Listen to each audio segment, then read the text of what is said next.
ఈ మధ్య కాలంలో ఎక్స్‌పైరీ డేట్ ఏమో చూస్తున్నారు. డేట్ ఆఫ్ మ్యానుఫ్యాక్చర్ చూస్తారు. చాలామందికి ఆ అలవాటు లేదండి.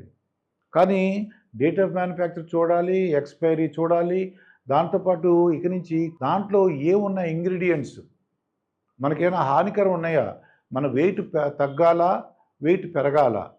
ఈ క్యాలరీస్ మనం ఎంత తీసుకోవాలి రోజుకి? ఇవన్నీ కూడా ఇదివరకు లేని సౌకర్యం ఇప్పుడు మనందరికీ ఉంది కాబట్టి, అంటే గూగుల్‌లోనో లేకపోతే ఏఐ ద్వారా మనకు తెలుస్తుంది. మన వెయిట్ ప్రకారం మనం ఎన్ని క్యాలరీస్ తీసుకోవాలి? రోజుకి ఎంత వర్క్ చేస్తున్నాము?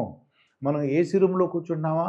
లేదంటే కష్టపడి ఎండలో పని చేస్తున్నామా? ఇవన్నీ చూసుకొని దానికి తగిన విధంగా మీరు ఆహారం తీసుకోవాలి తప్ప, మీకు రాళ్ళు కైనా కరుగుతాయి. ఏ టైంలో తిన్నా ఏమవ్వదు. నాకు రాత్రి తిన్నా, పగలు తిన్నా, ఏ టైంలో ఉన్నా ఎన్ని సార్లు వరుసగా తిన్నా సరే, టైం బ్రేక్ ఇవ్వకపోయినా తినేసినా సరే, నాకేమవ్వదు. అవన్నీ పక్కన పెట్టి భవిష్యత్తులో ఇబ్బందులు ఏర్పడతాయి. ఈ విషయం తెలుసుకొని చక్కగా ఇక నుంచి మీరు ఎఫ్ఎస్ఎస్ఏఐ ఆ యొక్క గుర్తుందా లేదా? ఆగ్ మార్క్ ఏంటి? మీకు నాన్ వెజిటేరియన్ ఉందా? వెజిటేరియనా? వీగనా? అంటే ఓన్లీ అది తర్వాత ఆగ్ మార్క్ అయితే వ్యవసాయ ఆధారిత అది గుర్తుంటుందండి. ఇవన్నీ కూడా చూసుకొని మీరు ఫుడ్ తీసుకోండి. మీ ఆరోగ్యం రక్షించుకోండి.